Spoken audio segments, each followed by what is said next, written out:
நான் உம்மோடு வாழணும். எத்தனை பேர் சொல்லுறீங்க உம்மோடு நான் வாழணும் ஆண்டவரே? மனுஷனோடு நான் வாழ்ந்து வாழ்ந்து நம்பி நம்பி ஏமாந்தது போதும் ஆண்டவரே. இன்றைக்கு நான் ஒரு தீர்மானம் எடுக்கிறேன், உம்மோடு வாழ்கிற ஒரு வாழ்க்கை எனக்கு வேண்டும் அப்பா, எனக்கு தாங்கன்னு சொல்லி கேளுங்க. எல்லாம் வாயில திறந்து பேசுங்க, கேளுங்க. அப்பா இயேசுவே, உம்மோடு நான் வாழணும் ஆண்டவரே. உம்மோடு வாழும்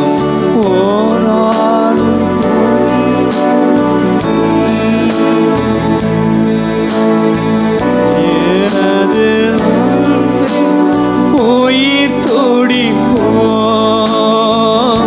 உம்மோடு வாழ்வது என் பாக்கியம். நீரே எனது உயிர் துடிப்போ, உமது விருப்பம் போல் நடத்துகிறீ, இறுதியில் மகிமையில் ஏற்றுக்கொள்வி. உமது விருப்பம் போல் நடத்துகிறீ, இறுதியில் மகிமையில் சேர்த்துக்கொள்வி. ஆசையெல்லாம்